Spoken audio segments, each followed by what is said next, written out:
And all right, here we go.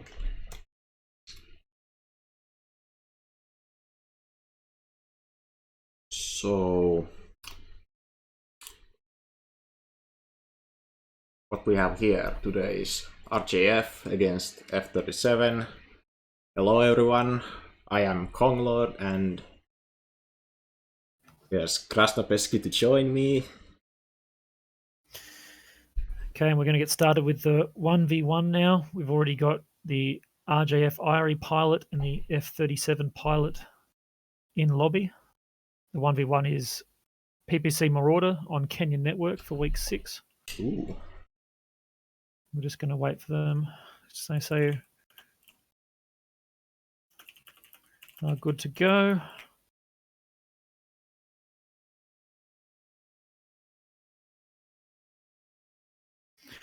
We'll get started pretty quickly. So while we wait for them to get started, the maps today are obviously starting with Kenyan Network for the 1v1.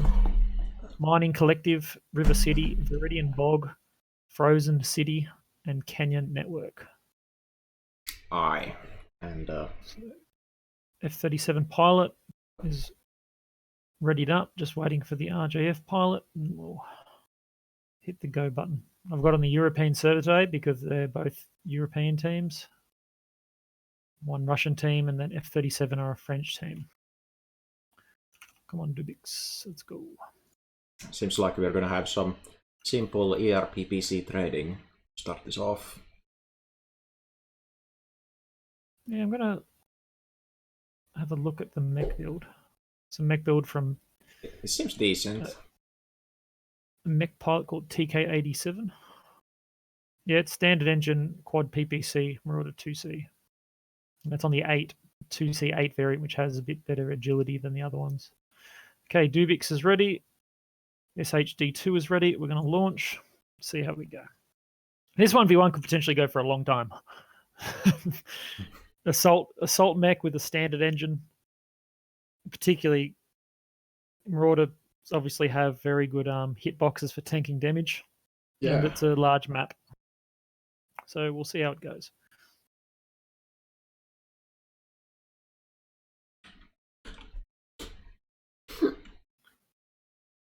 And I do wonder, this is a very typical starting point for 1v1s, the Alpha Lance spawn and Kenyan Network, but I do wonder if both of these pilots are aware of exactly where the other one starts in Skirmish Kenyan in Alpha spawns.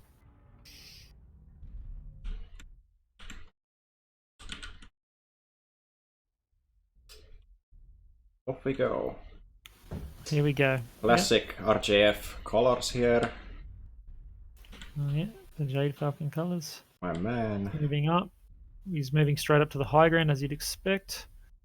It looks like SHD2 is moving around the low ground, which can sometimes work very well if the pilot in Team 1 doesn't spot them moving that way. I guess early trade in on the side torso. It looks like Dubix is holding, he's looking for where he is. I think the most important thing here is that you don't get caught in the open. As soon as you get a good peeking spot, I think you should be fine and just aim better than the other guy and we'll win. And see, here's the problem with this map. Look, we've got SHD going south, and then we've got Dubix looking north. Yeah, if Dubix will catch him here, that would be perfect, but I don't think that's gonna be the case. Since he thought, away. Yeah, he guessed that he's gonna go to the wrong direction. Slow chase, like NASCAR. Right here, actually. Activate the NASCAR. Good. Won't the guy fit a bigger engine in this? This is gonna take a while. Yeah, I mean you can fit quite a large XL engine in, but the standard engine is much better for the build in terms of its tankiness.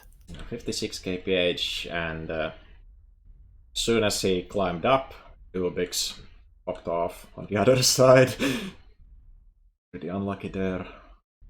They might see each other now. Both looking overly lost though, trying to find the other. Already been 2 minutes, and since these builds are pretty tanky, will we actually see the time actually run out in this? And seems like they found each other. Let's go. There we go. Bang. Initial trades. Dubik's taking a little bit more damage. Airstrike The incoming. strike is out. Is it going to hit him? Nope. No, he dodges it nicely. Now, one thing, if you can look at really close to these mechs, you really see how closely the PPCs are all mounted. There is that one high mount, but the rest of them are all very tightly mounted. Yeah, if one hits, I think every PPC will hit. Mm.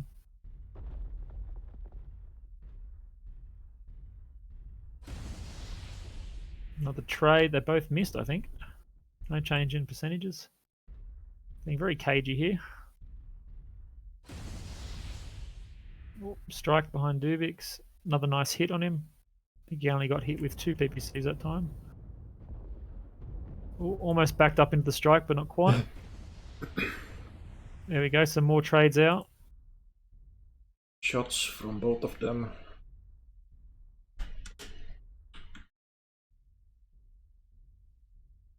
I think SHD is still leading slightly. His torso seems, center torso seems to be slightly more fresh. Yeah, he's got a little bit more damage on his right torso as opposed to his CT. And this matchup's always going to be there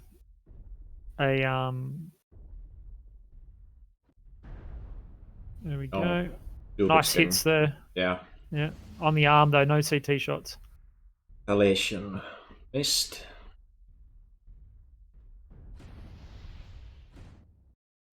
Oh, open. SHD is now open right torso. No armor left.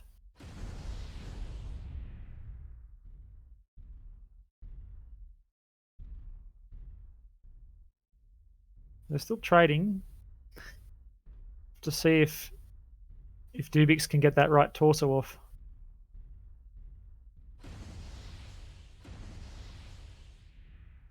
Free trade in there for Dubix.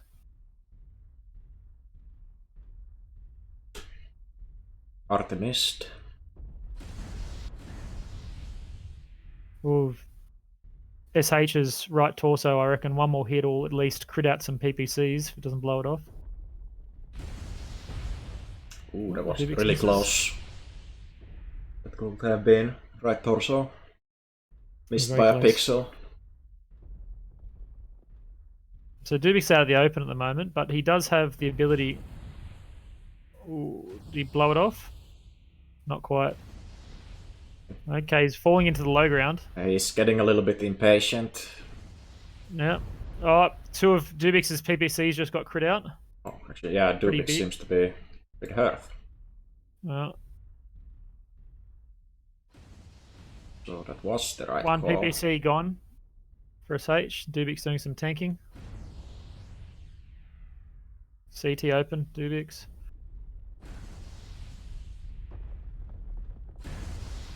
It's evolved into a brawling. He can shield pretty well with that dead torso now. Definitely, yeah. SHD has more They don't lose PPCs. they don't lose any heat efficiency either, having the standard engine.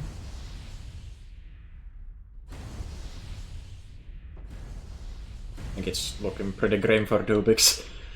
No, yeah, he's just a little bit ahead, isn't he? FH.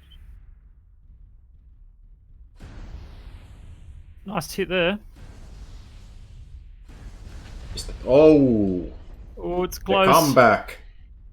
No! Nah, there we go. GG. GG. SHD with the win there. So he gets his 2 points and, of course, gets to choose which side he would like to start on. Let's have a look at the damage numbers. So, yeah, the damage numbers reflect it. SHD2 with slightly higher damage, just getting more shots in, not losing those PPCs as early as Dubix. Interesting that it devolved into a brawl there, though, with them both pushing in. It's not something I don't think I would do. Let's get the stats on the screen.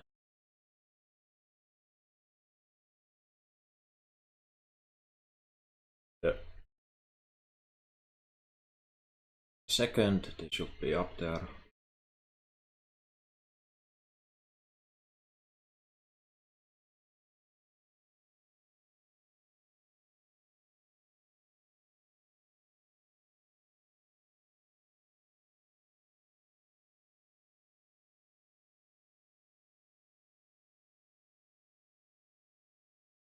There we go. Not much to say about these. They both were pretty equally hurt.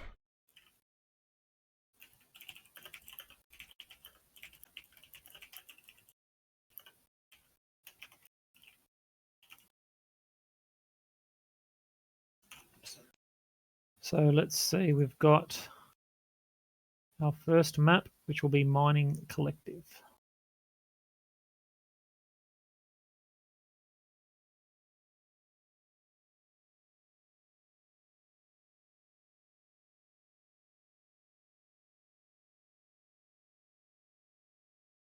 Waiting a second.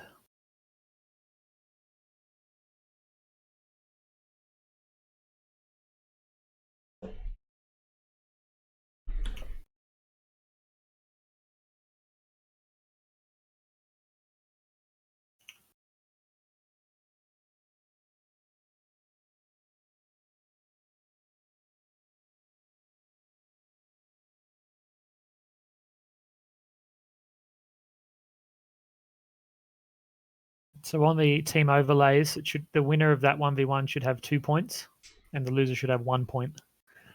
Yep, that is the case. Yeah, good. Yeah, I'm not watching the stream. That's the point system. The rest of them, of course, the winner of the next 5 best of 5s gets 5 points, and then the loser gets 1 point, and both teams get 1 point per mech they destroy. So you can potentially win the drop, lose all your mechs, not get any kills, and it's even. 5 points apiece.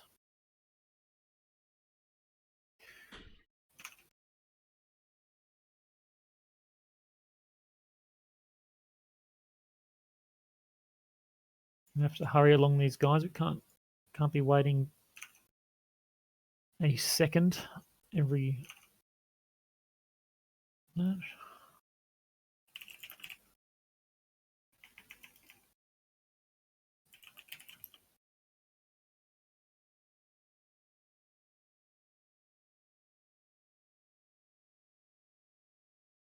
Team 1 drop 2. Okay. Bang.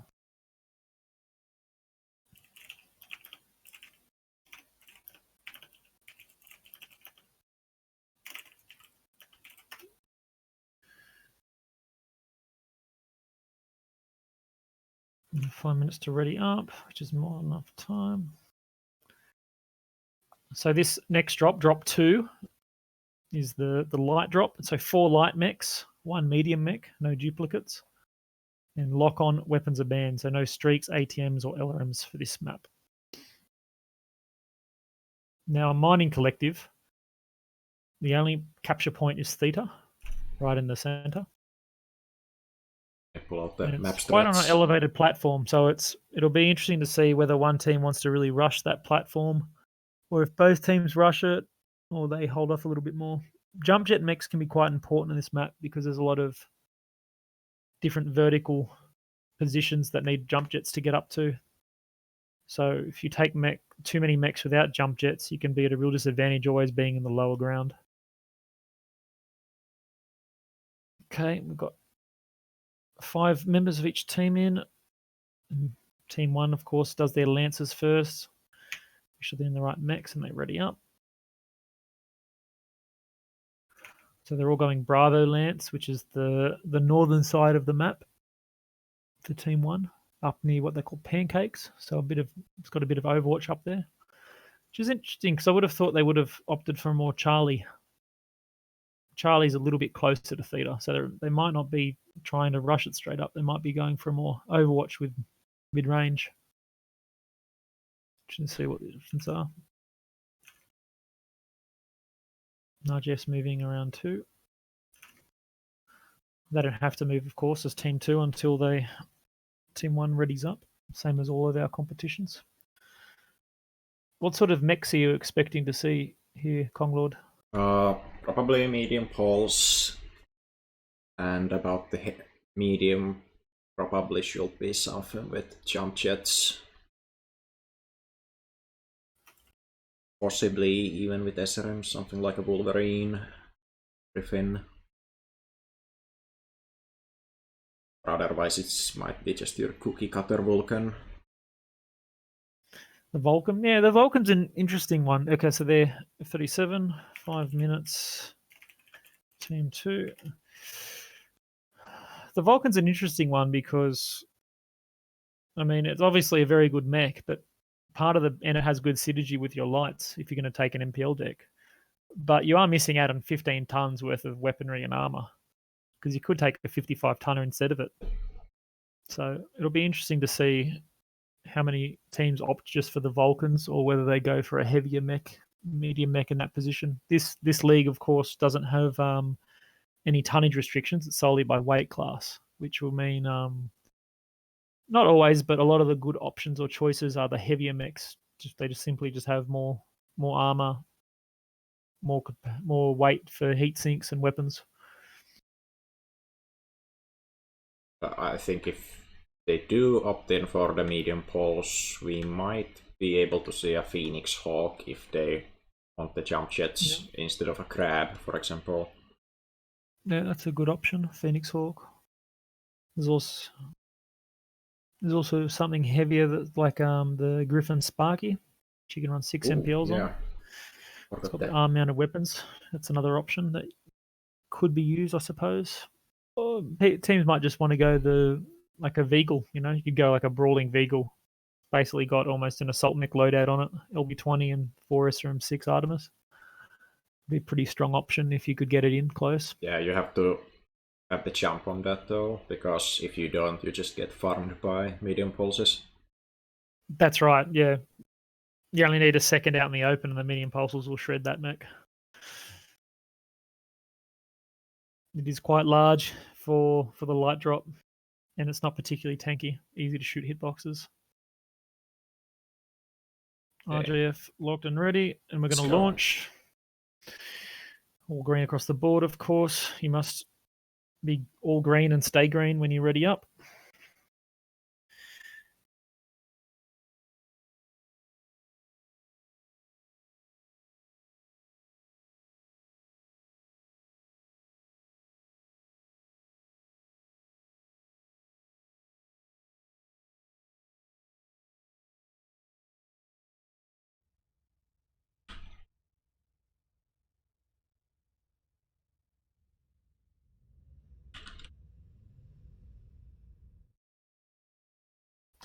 Okay. Here we are on the lovely illuminated greenish mining collective. Do you think we're going to see some NASCAR? The NASCAR. Yeah. I think we will. Like many PGI maps, it is quite set up for the NASCAR around the central the central little part. But I'm imagining we're going to see what we usually see in the light drops, whether it be this league or other leagues where they have light drops and have a big old brawl. So for Frat Night 37, we have a Javelin 10p, Assassin 21, Urban Mech K9, a Wolfhound 2, and a Mislinks G. What have we got on for Russian Jade Falcon? We have here Wolfhound, basic stuff, Panther, probably medium pulse, let me check. Yes, with SRM 6, the Vulcan that I guessed, Urban Mech, and Javelin. Yeah, Javelin so both opted for the 40 ton. Yeah, both opted for the 40 ton medium in this case. More synergy, less, I suppose, less likely to get picked out compared to a larger medium mech. So RJF going in. Oh, we're on skirmish for some reason, not conquest. That was my fault. Not to worry. We'll play it out. Neither teams have said anything, interestingly enough. Hope they don't complain. Oh, airstrike incoming. Arti. Dupix took a hit. Slight splash damage there. Black Chester going in and going out, cool. Yeah, the Mistlings is taking that Telling high to play it spot out for now. as expected.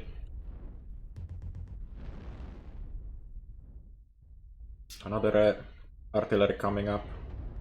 Let's see. No damage.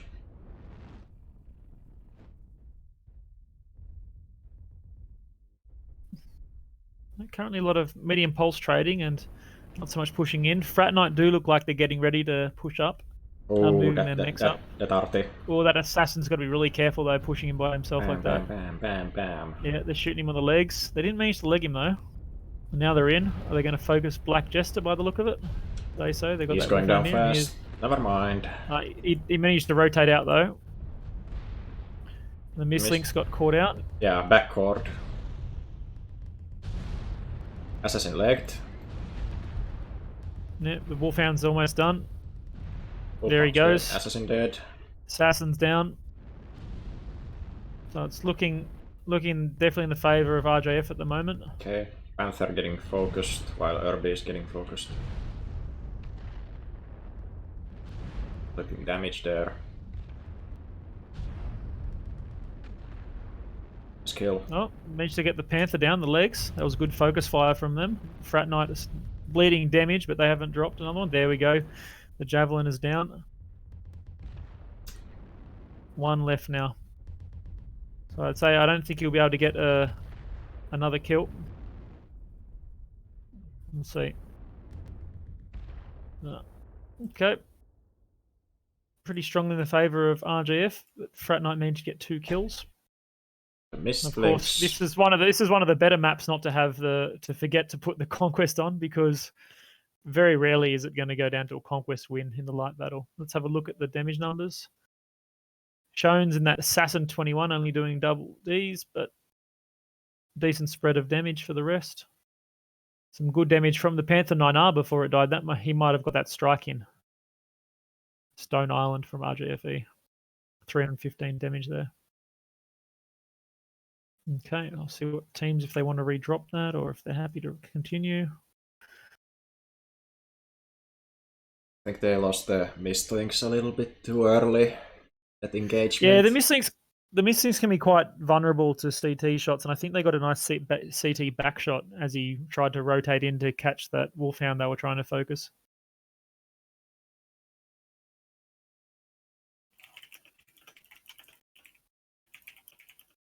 So RJF, 5 kills,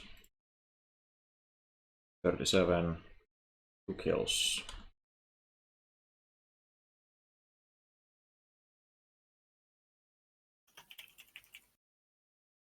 The Panther did some work, over 300 damage, when everyone else is like rolling around 200 to 250 on the RGF side.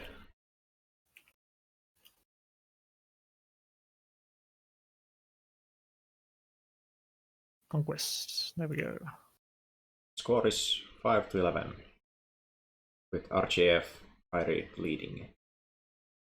Okay. So the next map will be River City Theta. And make sure we put Conquest and day. Time of day is day. And we're going to switch the Lancers. Or switch the teams, rather.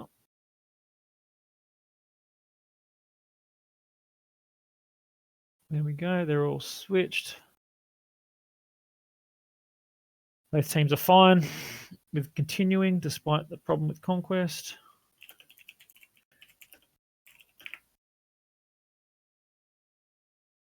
Get started.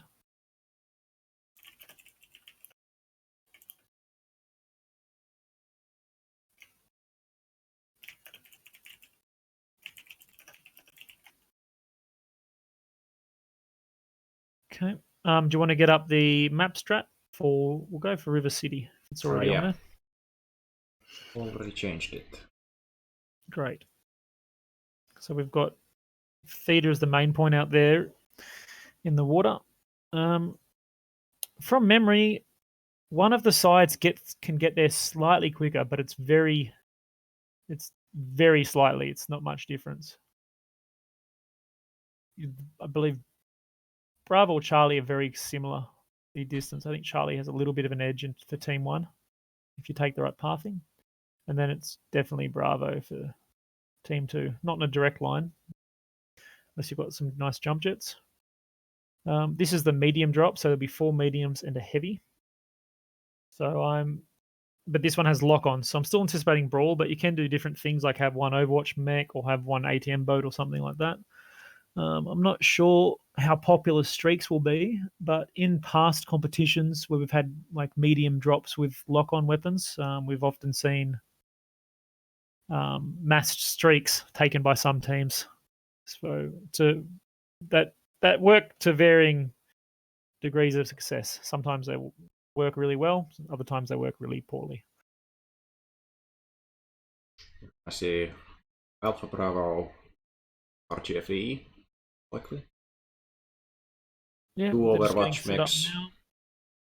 hitting the spaceport. And Yeah, it's a nice strong Overwatch position up at the spaceport there.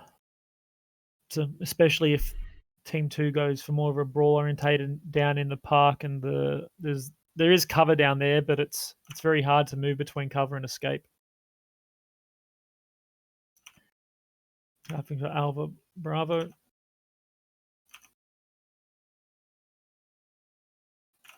What is the maximum tonnage of this? It would be 55 times 4 plus 75. So 295 is the maximum tonnage. At the moment, RJF for a bit dropped 45 tons from that. Is that 250 tons? If Fright Night 37 keep their current tonnage, they're only 15 tons off maximum, which is pretty heavy.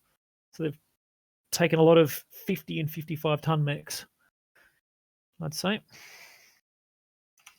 RJF might be a bit lighter because they've opted to take a 40 tonner to cap the point early.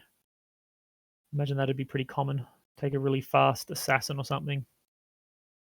Try and grab that cap point quickly in conjunction with those Overwatch mechs.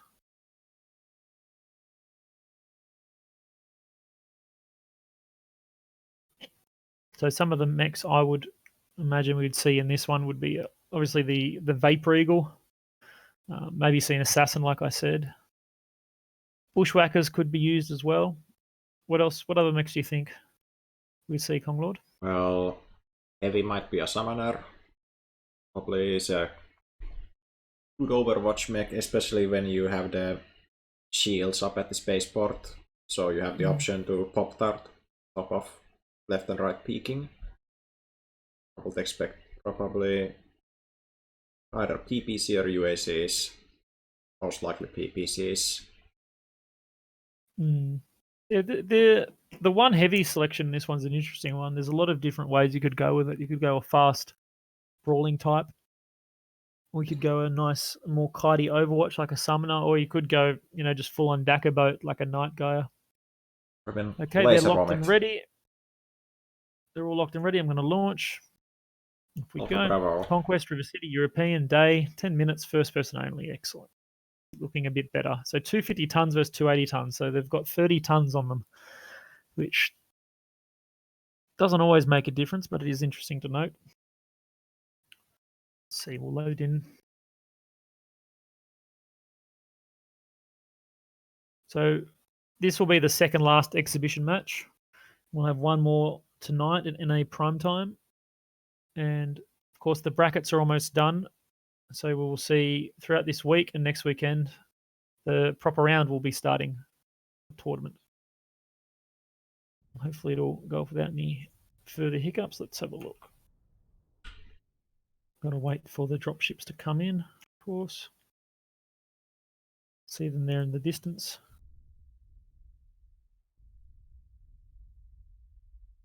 Wait for that music. It's quite a nice looking map, this one. I do like it. It's unfortunate with that the time of day changes. It's so bad on the frames when you play it in quick play. Okay, here's the music. You can hear him coming in. So for RGF Iru, we have Dubix and a Summoner, as he predicted. A Phoenix Hawk, a Vapor Eagle, an Assassin 101, and a Vulcan. So they've gone quite light. They've taken 240 tonners, which is why there's the obvious tonnage difference. We have the Summoner and the Veagle. Yep, coming with PPC loadouts up in Starport. What do we have on the other side? Brawl, Brawl, Brawl, and more Brawl. SRMs on the Frenzy, Orion 2C, Ultra AC20 instead of LBX, triple SRM6, triple medium pulse, Kintaro with look at this. SRMs. Looking at them through the water. Got the big Vapor brawling Eagle. onion. The Kintaro. Is the Kintaro SRMs or streaks? SRMs, everyone is SRMs. All SRMs. Quad SRM6, Assassin 21. Yeah. Build Alpha. Usually seeing that one with like quad SRM 4s or 2 6s, 2 4s. Yeah, because that's only 5v5, you can squeeze the 6 in there and the ammo is not as bad. Now, it'll be interesting to see whether they spot them or know where they are. They're obviously going to push right around, not quite to Kappa, and then come up through the city. They do have, RJF do have a UAV here, but I'm not sure if it's going to last by the time they come over there. So the RJF are looking around. I haven't seen any indication that they've noticed where they are yet. They're all, if you look at their mechs, they're all looking around in different locations trying to find where they are. Pretty light loadout on the Vapor Eagle. On 2 PPCs. It's just 2. Yeah, so it'll be 2 PPCs and a big targeting computer for the extra velocity. That's what he would have done there. That's an alternative build. Same for they're actually very Summoner. close to. They're actually very close to Gamma right now, so they got to be careful they don't capture that point.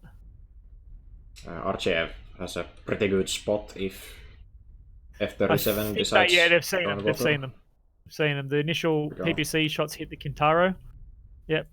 So that Kintaro out in front is getting a few PPC shots, scratching him. Dervish had some as well. It'll be interesting to see if RJF can do enough damage when they're coming in. Otherwise, if they get in with those SRMs, I don't think it's going to go well down well for them. Questionable smoke. Yeah. RJF are rotating away, of course. Yeah, that's a good play. Set up in the city. Frat Knight have got to be very careful here where they're going to push. And they're going into the open, kind of. At least passing through it. This is when RJF really need to use those summoners and Veagles to start chipping their damage. So they got a hit on the onion. Frat Knight are crossing away.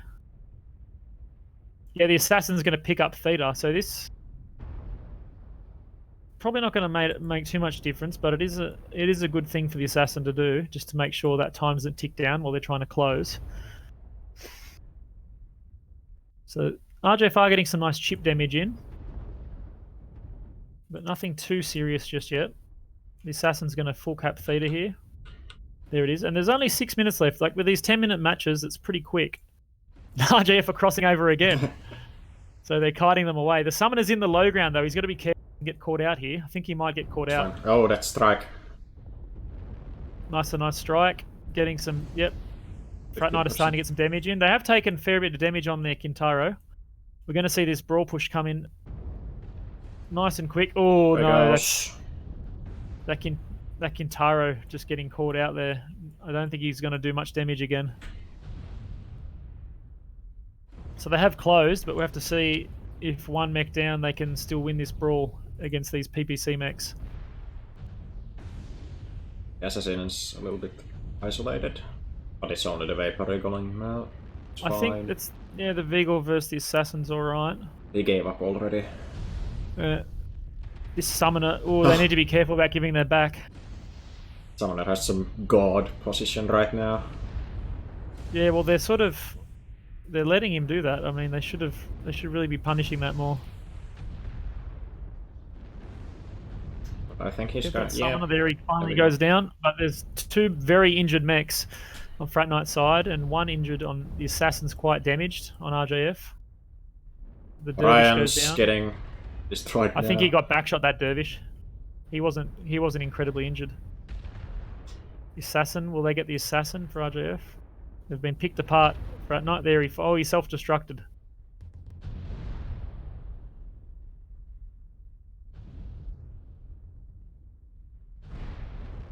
Vehicles rotating out. Is the vehicle stripped? Cool. Vehicle has no weapons, I presume. No weapons. Look at the discipline. No one shot the vehicle after it got stripped. The assassin's got one leg left. Doing his best to protect it. He's going to get caught out by the Phoenix Hawk. There he goes. And there goes the vehicle. A good effort by Frat Knight 37, but excellent kiting by RJF Irie there. They moved across the water successfully, not once but twice. They managed to get a lot of chip damage. They pretty much killed that Kintaro. The Kintaro would have done very little damage before he died. So that's really key.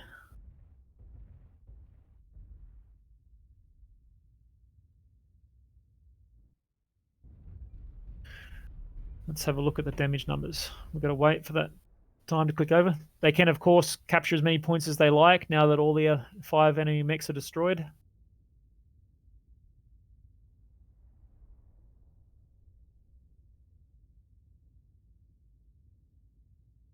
And a good showing from RJF Irie that, that full brawl push isn't always the way. And yes, SHD2 and that Kintaro only managing to get 87 damage being picked off early by those PPC boats. The Veagle and the Summoner for RGF doing almost 400 damage apiece. Very nice work. Vehicle 96% health. Yeah. Pretty much completely ignored. It was that Summoner staying alive for so long up on that top was really something that that helped RGF get the win there, as well as picking off the Kintaro, of course, was huge. But that Summoner just stayed alive so long, and they managed to get so many backshots in against Fratonite as they were trying to shoot them. Okay, going to change the Lancers again. I've got a little bit of lag on my computer. I think it's just my internet, unfortunately. So there we go. They're all changed over.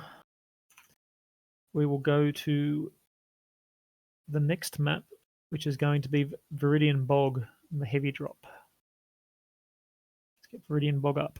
Conquest European daytime, all good. So 5 minutes, of course, to get ready.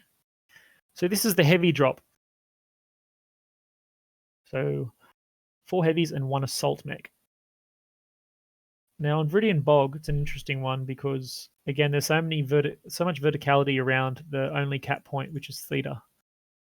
Have you got the map straight up on the screen? Yep. Great. So we've got this theta here right in the low ground, and right next to it we've got multiple levels. So we've also got these positions up here and up here, which are very high, really high, even higher than a lot of the spots in Mining Collective, for example. And they don't have full coverage of theta, but they do have portions of theta covered. So you can shoot down into mechs peeking around down in the low ground. So there's 3 different levels around there. And with the heavy mechs, you really need to invest a lot of tonnage into jump jets to be able to reach up to those points if you want to get up there. So it'll be interesting to see whether we see some summoners or night gears take advantage of that. And also be interested to see what assault is chosen. I mean, the traditional best assault being the Annihilator might be a bit of an awkward take on this map, unless you can find some sort of important point for it to guard that works that particular mech. What are some of the heavies that you think we'll see apart from the Summoner or the Night Gear? Do you think Fratonite will brawl again? Do you think they'll do another brawl push? You might see mechs with LBX maybe, or like a UAC spam. That's my guess. More of a mid-range DACA sort of drops you're expecting? Depends on the side. Team 1 could like opt in on I'll just mark on the map. Like they might place. Oops, wrong color.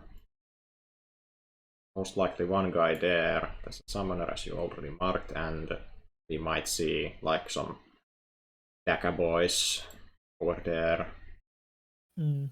And they I do might remember wanna in drop a I do jump jet remember in mech there. past comps they've had mechs, like teams have taken mechs and put them like up here as well, which is really, really high ground. You can get up there with heavies. And you can get quite good lines that would force the other team off those top sides. Oops, we've got a... Yes, of course.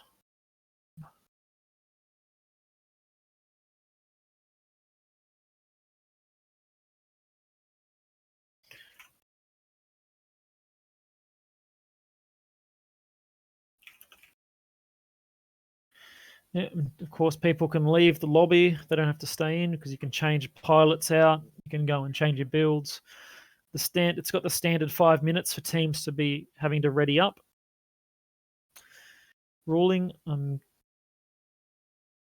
but most of the time we're pretty lenient with it all.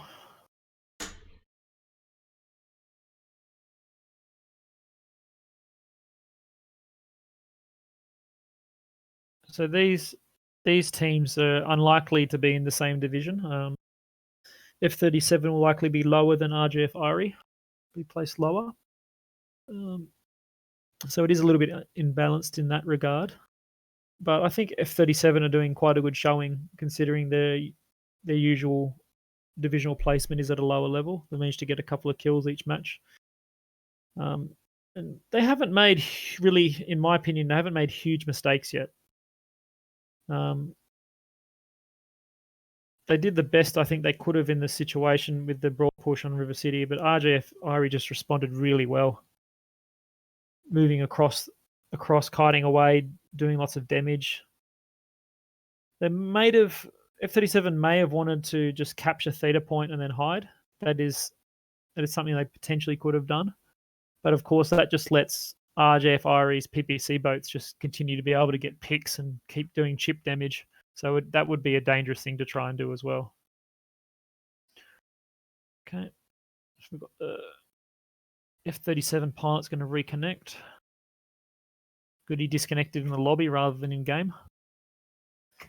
Been lucky so far. We haven't had any heat bug or anything like that. Touch wood.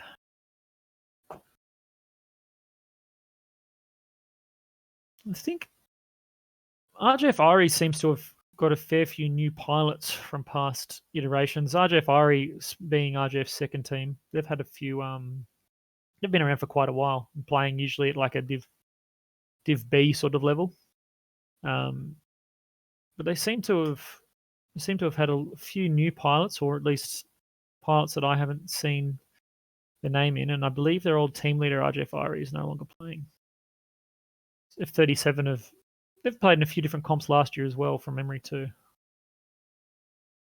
But I'm not quite up with exactly what names on their team have been in the past.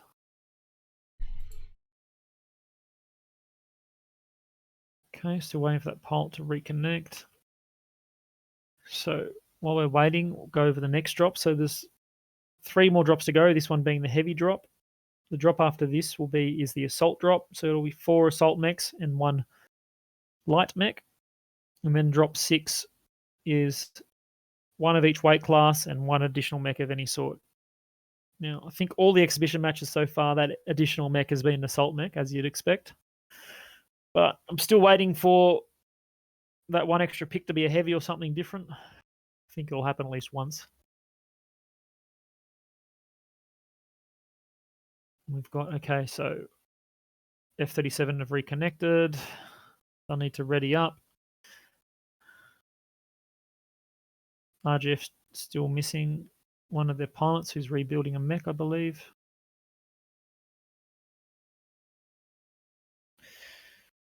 Glorious, they're all green across the board. I believe they'll be locking. Oh, RGF are back too.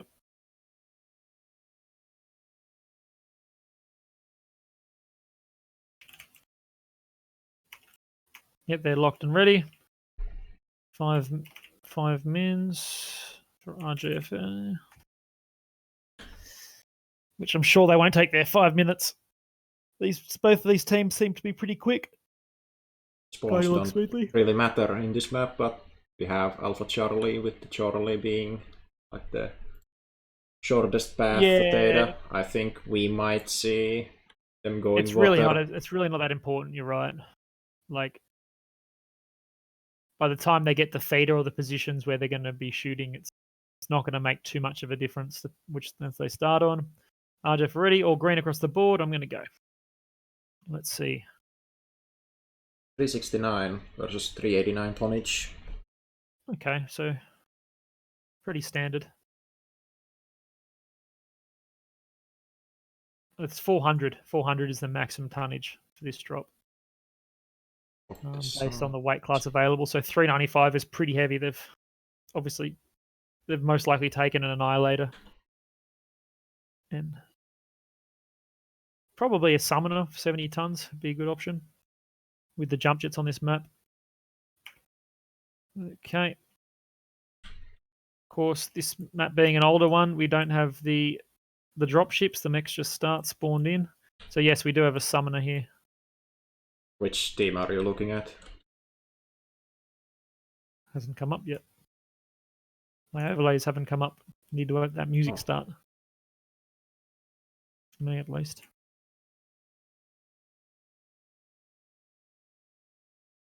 Anyway, I'm looking at the F-37 mechs and DACA, lots of DACA with. Okay, there we go. Yeah, Frat Knight 37, Madcat Mark 2B, Quick Draw IV4, Cataphract 3D, Night Gear, and a Summoner.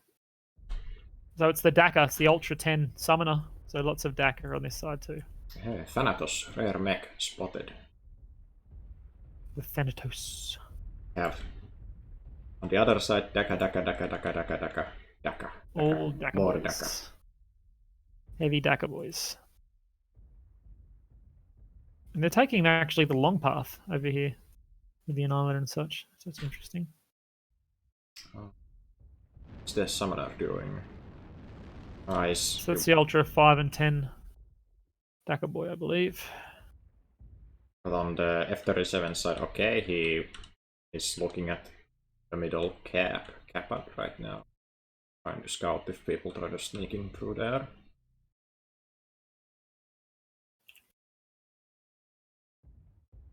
Sending the IV for the cap. Does have jump jets, so I think that's the smartest choice for them.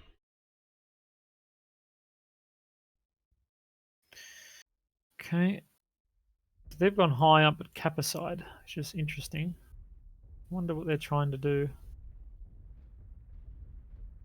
The quick draw should get. Yeah, he's going to get feeded now. Fired. Black Chester took some damage right there. Yeah, he took some damage on the high ground and fell down. Is he DACA? He's DACA as well. They've both taken Ultra 10 Summoners. Some super long range trading. What are they? Yeah, look at them up here. The Cataphract, the Warhammer, and the Annihilator up here. Interesting spots. Pushing that Summoner off.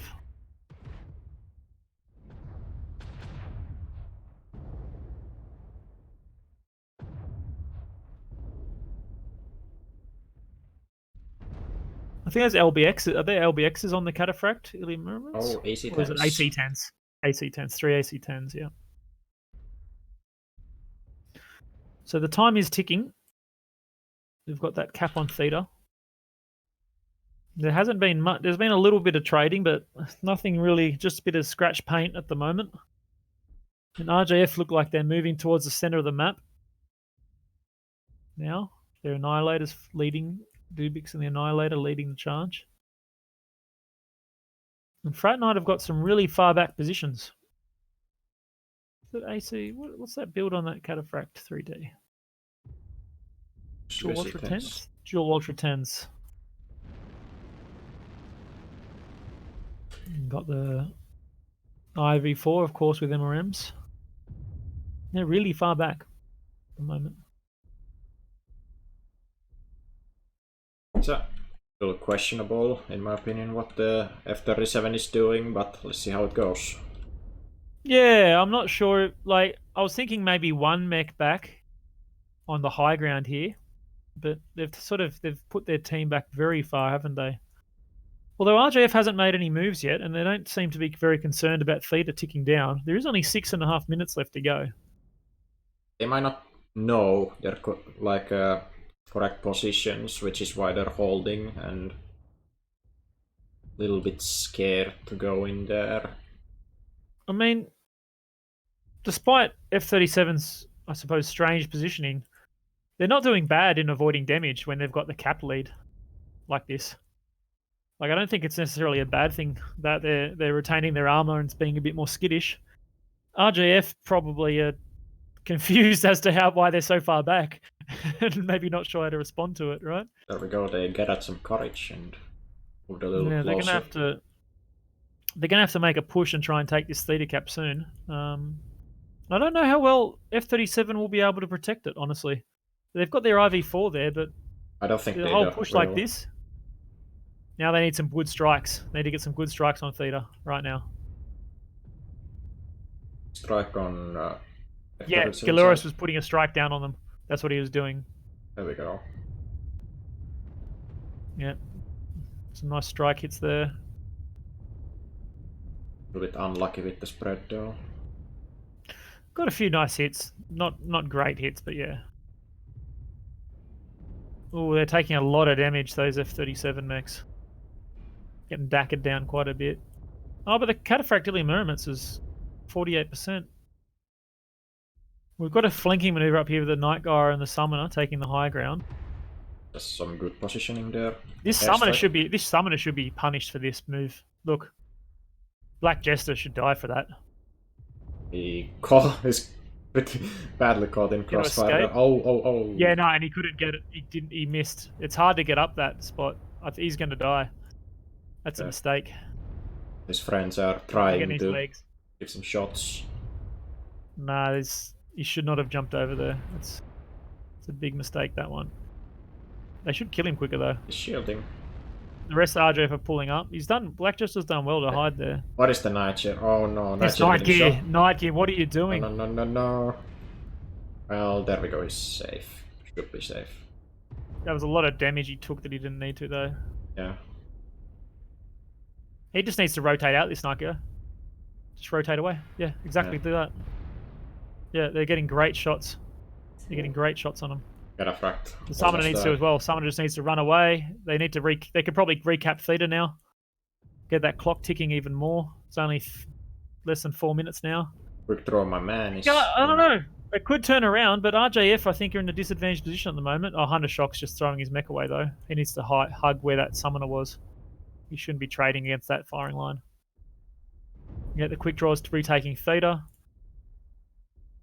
That quick draw retaking Theta at this point is really big. Airstrike on the Ilya. No, don't jump on the Annihilator with the Night Gear. I'll be very careful.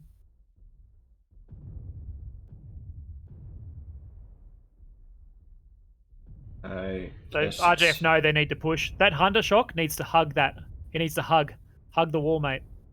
Don't keep pop-tarting like that. Cataphract's gonna die before if he hugged that wall, it would have been so strong. They would have to drop down and get back shot from him. You didn't need to keep trading. The Summoner's coming in. That could be big if it gets the pick on the quick draw flank. Quick draw flank. Quick draw flank. Bam. They got a great fire. Look, they got a great spread right here. Just depends whether they need to get some of these kills. Nice. There goes the Cataphract. Need to get this Thanatos now. Yeah, the Annihilator's getting picked as well. And the Thanatos. Mad Cat's still alive. There we go. Okay, the Annihilator should be pretty damaged by now. He's gonna get farmed now. Yeah, he's getting farmed by the quick draw. Thanatos is still up. I'm surprised the Thanatos is still alive, honestly.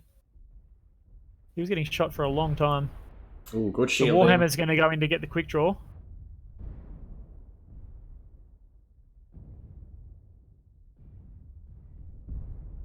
Quick draw needs to focus on that Black Widow now, I think. The Thanatos is still up. How The is this summoner's possible? gonna die. Oh no. Is this going to be the throw? Uh, maybe, maybe not. I don't know how the Annihilator still has weapons left on that side, and I don't know how the Thanatos is still alive. That's really surprising to me. Oh, they got the Black Widow, though. Does the summoner have guns? Nope.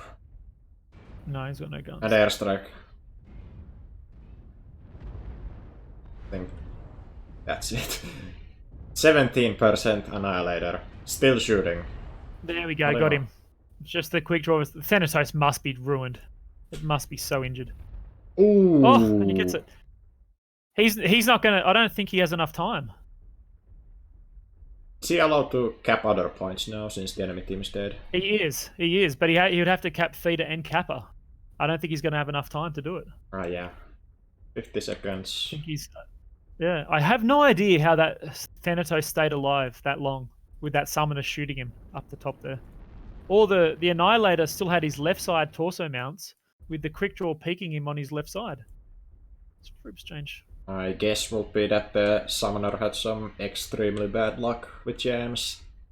Yeah, that'd have to be it. I mean, it was really bizarre. If you double jammed, I suppose that would do it. No, it's not enough. Frat Knight will win off the caps. Yep. Only 10 seconds to go. Well, that was an excellent game, a close one, and Frat Knight managed to pull a win. Well done for them.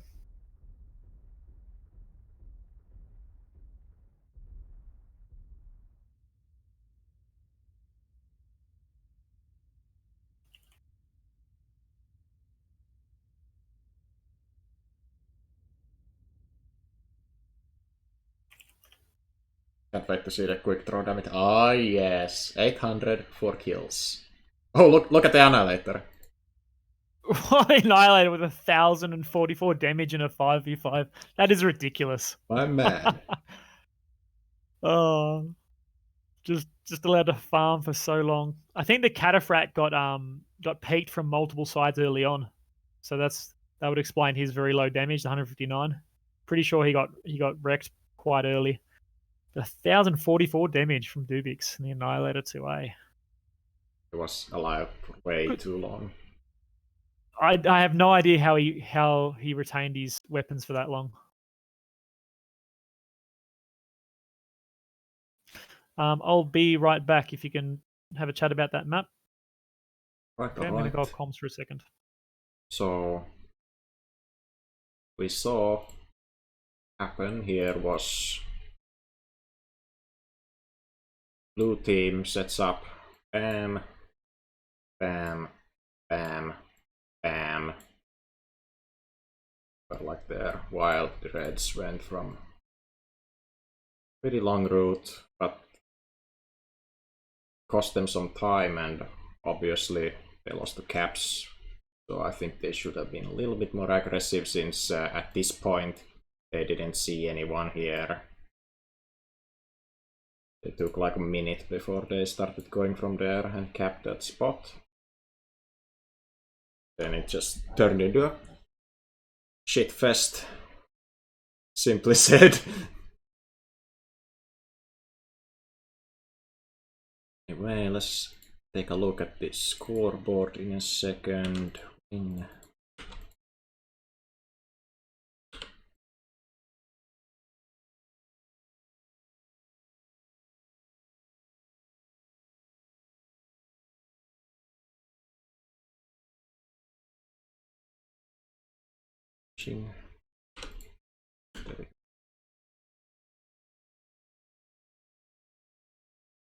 That quickly.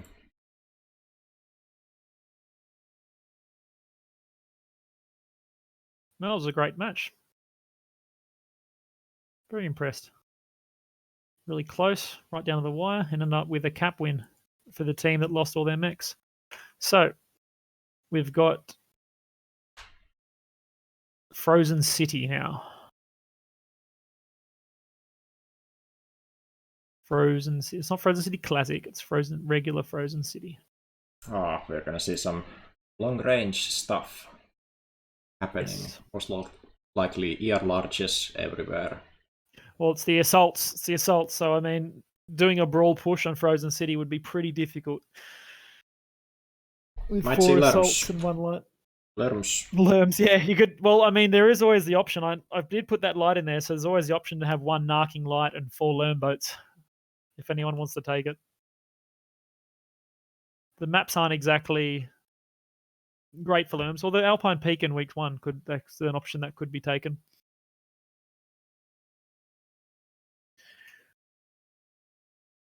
So what is the overall score looking at like at the moment? I would have thought that it evened out a little bit, but it didn't since RJF wiped the enemy team on that last match. So they're Yes. still in quite a big of lead. 8 to 27. Yep. Okay. 17 to 27. Oh, it hasn't updated for me. Yeah, I typed the wrong number. Inputs in. Yep. Oh, there we go. Oh, 17 to 27, that's pretty good. I mean, if F37 manage a solid win now, that'll even up pretty quickly. If you do a 5-0 win against the opposition, that's 10 points. So it can be even up in 1 drop. So they're not unassailably behind. We'll have to see. They could do a turnaround now. See what they've got in store. At the moment, there's only 3 RJF in the game, so they're obviously rebuilding some of their mechs.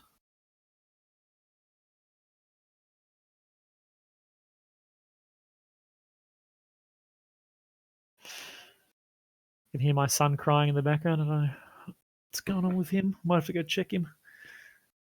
Which one is more important, the robots or the son? No, he's with his mum, my wife. So it's not overly concerning. He's probably, I'd imagine he's only 6 months old, so he doesn't like getting changed his clothes. I imagine she'll be changing his clothes, and he's not too happy about the fact. I'm gonna guess. Not to worry. Don't worry. My wife will let me know if I'm needed. That's for sure. Sitting here playing my computer games. Okay. Let's get up the map strat for Frozen City. Frozen City Conquest. There it is. Bam. Yeah, Let's get the marks out of the way. My computer's going really slow. Okay, so again, it does, as all these drops this week, it's Theta is the main capture point. Now, Theta's really out in the open. Really out in the open. It's very difficult even for a light to try and get that quick cat without getting punished. But it is possible. If you take something like a commando, a locust, or a flea running really quickly, you can potentially try and get a quick Theta cap and run away. And on this map, given that both teams are on opposite sides, you're going to expect with assaults to have a more long-range engagement. Putting the pressure on by getting that Theta cap can be really important. Team 2 do have a few little bits of cover they could potentially hide a light behind. And once the trading battle gets started, once you put a bit of pressure in there with that trades and some airstrikes, a timed push with the light could potentially quick cap Theta. Especially if you give the light, some capture excel nodes, the skill tree. But it'll be interesting to see. The lights in this can often be the most important part. I mean, a Piranha 3 1-on-1 versus an ER large laser assault is just going to absolutely destroy the assault. Unless it does something silly like just stand still and get alpha'd, of course. But for most cases, a Piranha 3 or something like that can do a huge amount of work against long-range assault mechs. And losing a light especially is something you really don't want to do when you've only got 1 light. Makes your options very limited in terms of being able to cap points and things like that. Looks like RJF are almost ready. They've got 395 tons on the board. So, of course, the maximum amount of tonnage you can take on this would be 435, but I very much doubt we're going to see 4 100 tonners and a 35-ton light combination. So most times, similar to actually the heavy drop, the assault drop will usually sit around, like the high 300s.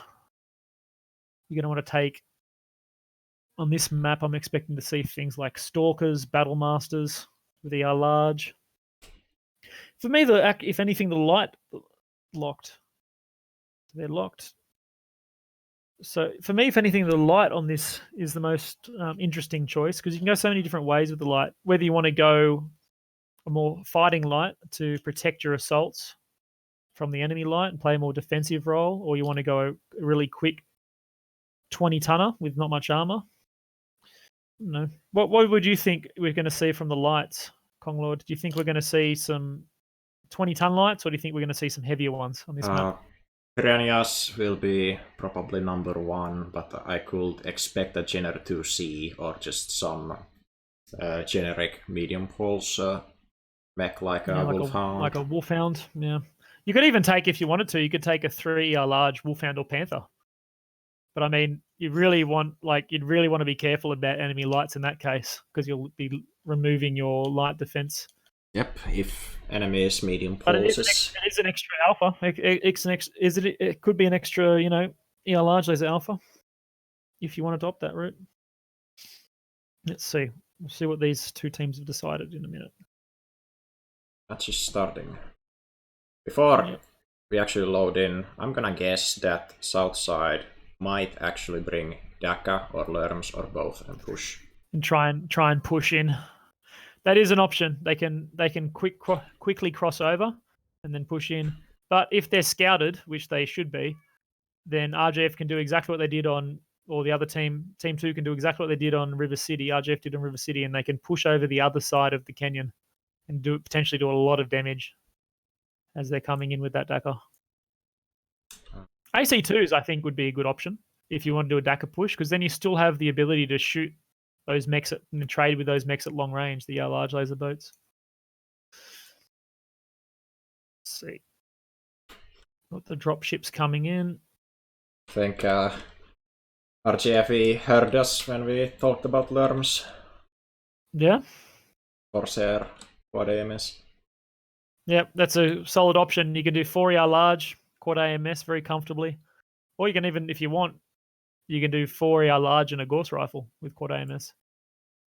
That's another option, or triple AMS. Here come the dropships, and this will be a... So RJF have Corsair 7A, the Wolfhound 2, Supernova C, Bloodass B, and Battlemaster 1G. I'm going to look at them now. I'm going to guess they're all going to be either PPCs or ER large lasers. All ER large, I believe. And the other team, PPCs only, with a fleet. Warhammer so ER large versus PPCs. Interesting. Interesting. Warhawk Marauder 2C. So I think in this match we're gonna see which weapon is the better one. Yep. So 4 AMS, 4 ER large Corsair, 5 ER large Blood Asp, some quantity of ER large Supernova, I believe, and then we've got a 5 ER large Battlemaster. Wolfhound versus we've got the Flea. Didn't get the cap. That's bad. That's bad. Didn't get the cap. Dubix is getting some nice shots on that Flea. He needs to be careful, that Flea. I think they took the Flea just to quickly secure the cap, but that's out of the window now. Dubix, well, a Flea 17 can fight against the Wolfhound, but the Flea has to be really careful of those ER large laser burns. Now, the problem with PPCs, they're great against lights, but they're very difficult to hit lights at a long distance, right? Very difficult. So the Blood Ass with quad peeps. Got Marauder 2C with quad peeps. Warhawk quad peeps. And then the Warhammer 2C with, all with quad PPCs.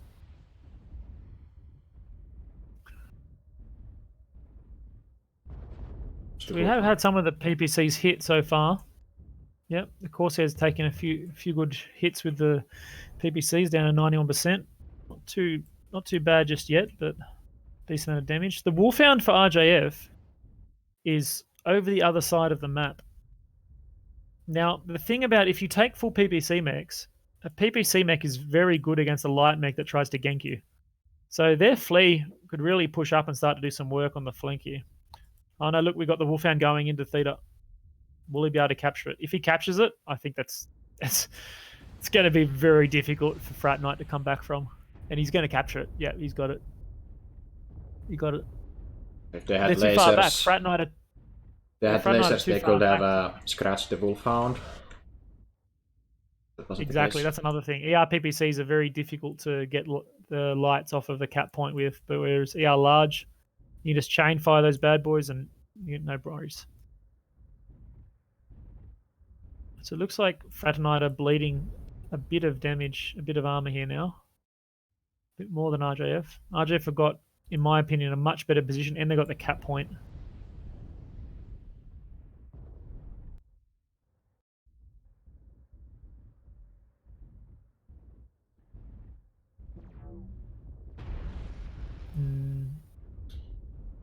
I really don't know what Frat Knight can do to pull this back in their current position. Push. They're going to die if they push. That's the problem. Yeah, That's what I'm saying. I mean, but they're in a really really bad position. It might not seem like it. They're a little bit down in armor, but their position and their mechs is that they've put themselves in is not going well at all. It's very bad for them. I suppose one thing I can see is RJF messing up, losing their Wolfhound to a PPC mech, and the Flea being able to cap. Rezda's getting hit by MPL strikes, ER large lasers. bullied. Flea's getting in. Bullied. The But Flea's he's coming getting in. bullied also. Oh, he's going to die from ER large. Yeah, they're bleeding way too much armor. They didn't accomplish much there. They lost like Lost a lot of armor. Yeah, 20% on both. The Marauder 2C has been halved by the Wolfhound. At this point in time, it's Frat Knight have really got to do something. I think the game's almost in the bag. There's not much they can do right now. Every time you see those Frat Knight PPC mechs peak, you see all those blue lightsabers just hit them.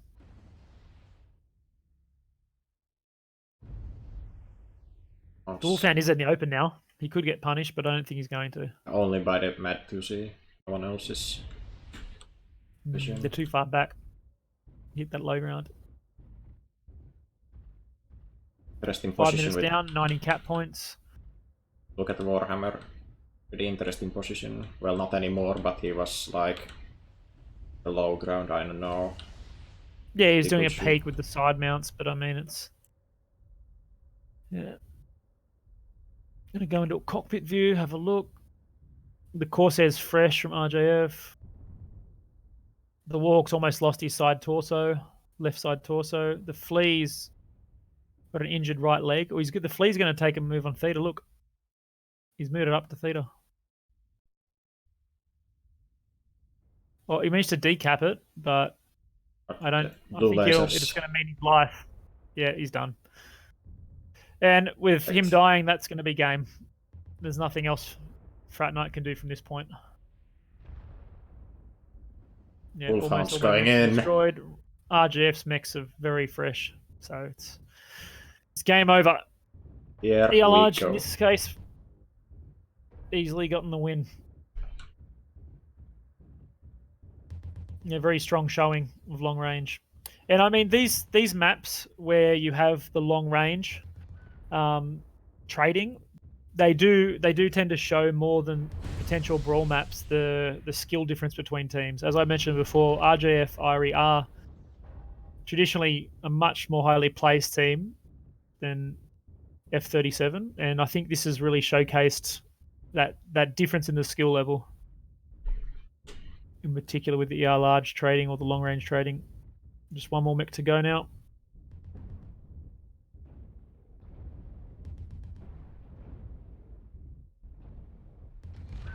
There he goes. More kills. Dubix, I was spectating Dubix there. He took a lot of internal damage from overheating on his CT with that last shot. He almost killed himself. He wanted that one final piece of damage. He wanted that kill. And look, yeah, much lower damage on the F37 side. The Corsair doing almost 500. Yeah, 3 of the RJF large boats getting near mid 400s up to 500. And even the Wolfhound doing a nice 400 damage and getting 4 kills. Very strong showing from RJF in that one.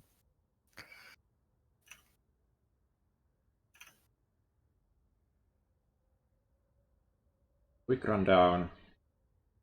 RJF, pretty much everyone healthy except the Wolfhound, but the Wolfhound itself was kinda going in. No mercy. It was still all armored. The only one, I think the Battle Master's left side torso was open, had no armor left. That was about it. Very strong showing that game. Okay, we'll switch the teams around. For our last drop. Our last drop is on Canyon Network as well, I believe. Yep. Canyon Network.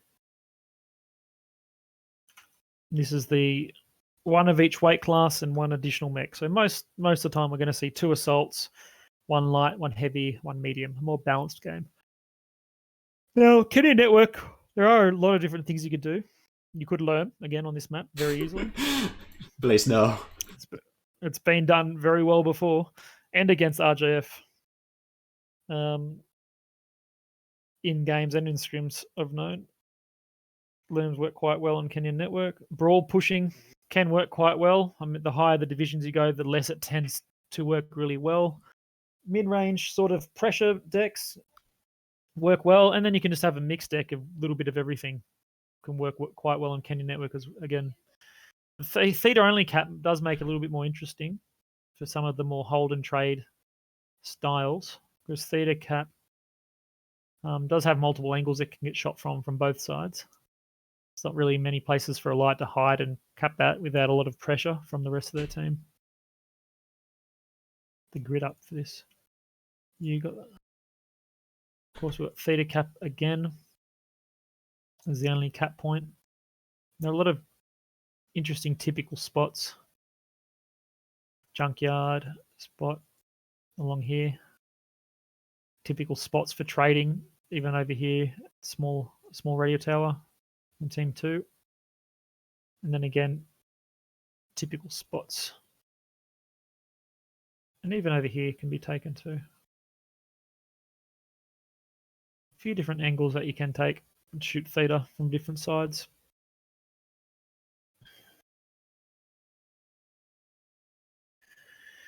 See how the teams are going and readying up. The 37 are all here, they're getting ready. I have a gut feeling that one of the teams is going for fast mechs and push. Gonna get the NSR, become one with the NSR, Yeah. push in. I wouldn't be surprised either.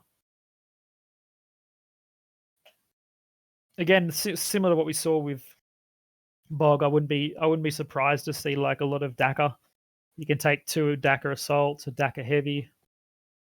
You know, you have a little light pack of like of a Panther, just say, and a Vulcan running around with MPLs, or a Wolfhound and a Vulcan. There's a few different things you could take. PPC Vehicle, which is quite good on this map too, as a medium choice. Triple PPC Vehicle. Get a lot of damage. Might be even double LB10 PPC. RJF likes to run that, especially on this map and mining. Yeah, more of a push brawling type of vehicle. Another option. We haven't seen ATMs yet. Thank God. Have we? I mean, an ATM vehicle is another thing that can be really dangerous, especially against lights. You can have potential to one hit a light with that thing. Most likely both teams, if they're gonna play like a normal strat, will probably see summoner on each side. Yeah, so you could see like a Wolfhound, Vapor Eagle, Summoner, Annihilator, and then something like a Blood Asp or a Battle Master if you want to go more long range, or a Mad Cat if you want that full on DACA. Cyclops, another good option. Or Lerms. Yeah, or you just go the full Lerms. Okay, your stealth commando, your Supernova A, your Stalker, Lerm Stalker, or your Faf. There's a good Fafnir too, Lermboat. And Lerm Keeper. Learn Keeper. Yeah, that's another good one. So Or you that can bring the saw that Nova Cat, the 6 LRM-15 Nova Cat. does that get jump jets? Because it might have You trouble could put positioning. you could put jump jets on it Okay, then it's fine. because I the jump guess. jets in the Nova are in the Nova Cat are in the side torso, and the missile hardpoints are in the arms. So you could if you wanted to.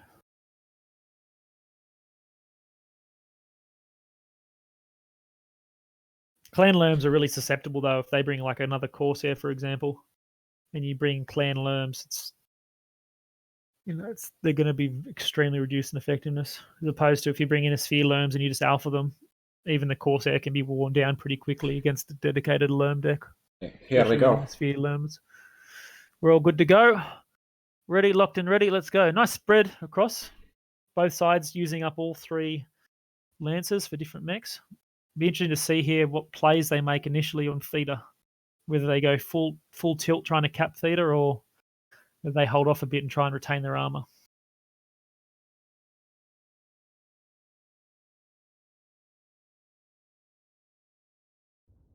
We might see a pretty healthy balance with the mechs, like one guy takes ER large, couple mechs take Daka, lights with medium pulse. Or it will be that push, which I thought about.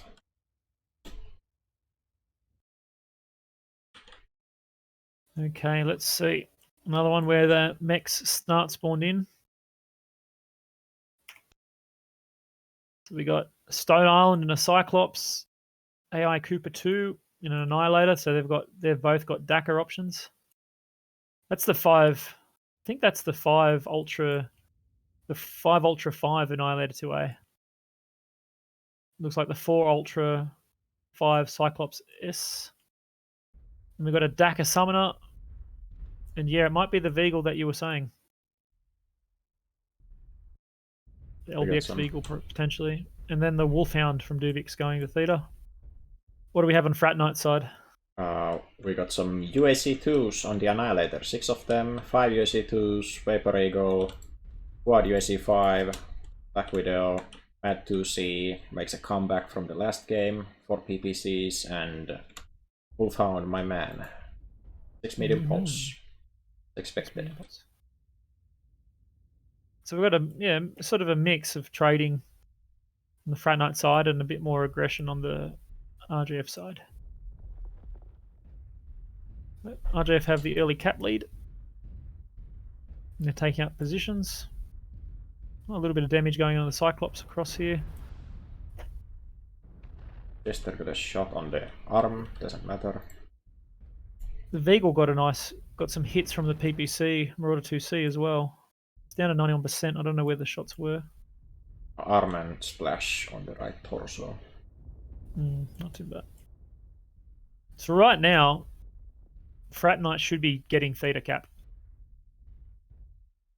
They can easily get Theta cap right at the moment. It was really close, but he backed off. He backed off. He could have easily got it. Yeah, easily. I think he might have been scared of the enemy Wolfhound. He didn't probably know where he was. Yeah. Again, Frat Knight are staying way back, as they should. I mean, they got the Marauder ToC, but the Marauder ToC is stuck right now in the middle ground. He's trying to get up. They're trying to rotate away from the RGF Daka push.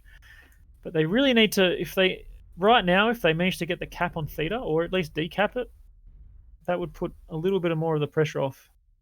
Oh, that wasn't an airstrike, it was an artillery strike. If that was an airstrike, it would have hit that Cyclops. It's a nice try still. A bit of movement. RJF look like they're pushing back in through the middle, taking a bit more damage. They might get Daka'd here. The Daka's away. Yeah. The Wolfhound's moving in now, but it's too late. He needed to do it like 2 minutes ago. A minute ago. He's just going to get bullied now. He's put a UAV up at least. Both teams have UAV ups over Theta. Got the Annihilators trading. Got the PPCs trading with the Cyclops. The Cyclops and the Annihilator for RGF are really far back. Quite far back. They're waiting for the push. Yeah, well, I mean, with the cap lead as it is, that Wolfhound, yeah, he needs to get punished for that. Yeah, he is. That's a bad peak for that Wolfhound over the top there. And mad The to see Veagle as well. finally. Position. Strike Yeah, this. okay. There we go. Unleash the weapons. With the RJF assaults in the background, they should be, yeah, and they are. They should be punishing these lighter mechs. Big smoke on. Mad to see. Not moving. Ooh. 73, 66, 63, Oh, 59! oh, It's like got half of his mech demolished by almost. that strike. Oh, that was a skilled strike for sure, with some nice RNG on the hits. That was a great strike. There's another one coming on the Warhammer here too. He's managed to get away, I think. He didn't take any damage then, luckily. We've got a nice side spot here for the Veagle, but the Wolfhound is coming over to bully him. Oh, Vapor Eagle. Ooh, ooh, ooh. I think he should do well against this Wolfhound. Yeah, he's punishing the Wolfhound pretty good. He needs to pull him across. And a smoke. If the Wolfhound doesn't push no, and okay, there we go. Just in time, just in time. Oh, just. He's trying to get this Veagle. But he's taken a lot of... Oh, he's lost a leg. And he's... A couple of hits on either torso. No, he's lost an arm, sorry, not a leg. No! There goes the Veagle. Managed to get away. Was a nice try from the Vapor Eagle.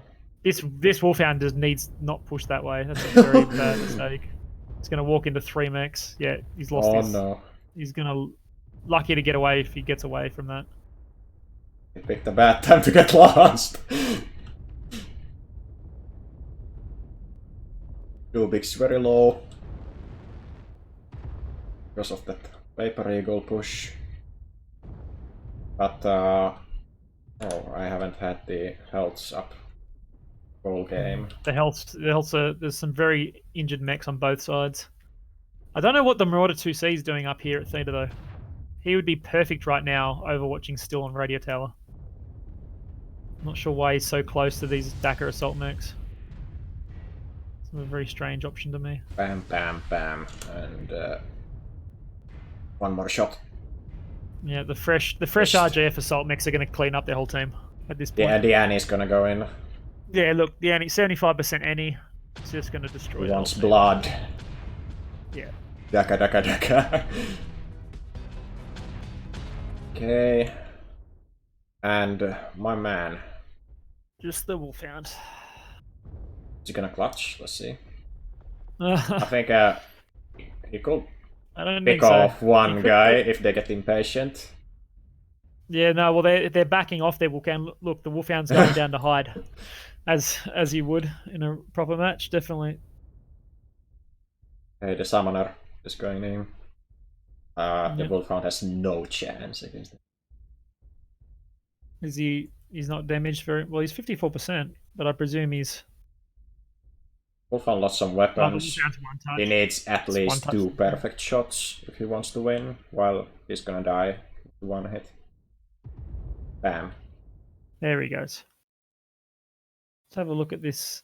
Oh, yeah, the summoner still got plenty. The Wolfhound is almost dead. It's did really well. Dubix to stay alive then. Yeah. Okay, and then we're done. Some pretty good damage across the board. I felt like F-37 could have easily won that, honestly. They had a lot of opportunities at the start to really put the punish on, not the start, more the mid-game, to put the punish on RJF when their 2 assaults were still at the back. They only had the Veagle, the Summoner, and the Wolfhound up at Theta trading. Mainly, they felt like they could have really punished them more and capitalized on that. If they got an early kill or 2 in that situation, then it would have flipped it quite differently. And of course, the Marauder 2, taking a huge hit from that strike. He would have had to take. I think he would have taken 3 shells from that strike. Yeah, I think that's probably the reason why he was in the front lines anyway. He got hit for like 40% of his health and he thinks like, okay, it's over, I'm going in. Yeah.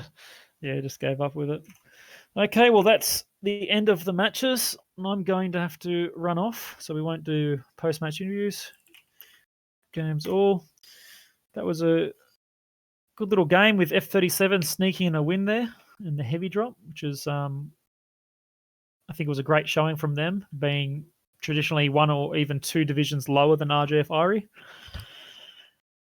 There's some nice matches in there. The only really, I suppose, one-sided one was the Frozen City one with the ER Large versus the PPCs. RJF really showed dominance in that one and never looked like making a mistake or faltering. Even though the games were pretty good, especially the River City one. With River City was nice, a good showing. Excellent rotation. Kiting. Yeah, good showing of the rotation, the kiting. When you'd expect F37, they almost managed to close in, but not quite. Yeah, some nice matches. So thank you very much, Konglord, for shoutcasting and streaming this match. And thank like you. I said earlier to everyone, there's another exhibition match on tonight at NA primetime. So keep your eyes peeled for that one. All right. See you later, guys.